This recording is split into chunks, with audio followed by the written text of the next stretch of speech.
Magandang umaga sa ating lahat mga kababayan. Ito po ang Anything TV by Nalsoft at Awaken Earth para po sa ating latest weather update ngayong araw ng Martes, April 22, 2025, alas 8 ng umaga. Base po dito sa ating latest weather satellite animation, umiiral pa rin po ang Intertropical Convergence Zone sa eastern at southern portion po ng Mindanao, na kung saan magdadala po ito ng mga kalat-kalat na mga pag-ambon, ulan sa Davao Region, Soc-Sargen, Zamboanga Peninsula, Basilan, Sulu, Tawi-Tawi.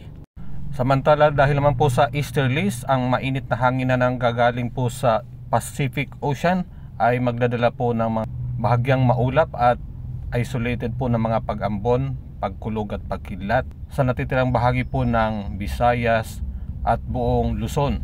Ibig sabihin, matindi pa rin po ang sikat ng araw, lalo na po sa Northern Luzon ngayong umaga, lalo na po sa tanghali hanggang hapon. Subalit mayroon pa rin tsansa na magkaroon po ng mga localized thunderstorms, lalo na po sa hapon at sa gabi. Kasalukuyan wala pa naman po tayong nakikita o namomonitor na LPA na posible magiging bagyo sa loob at labas ng ating Philippine Area of Responsibility. Para sa karagdagang detalye at weather advisories, punta lang po kayo sa ating Awaken Earth Facebook page. Salamat po.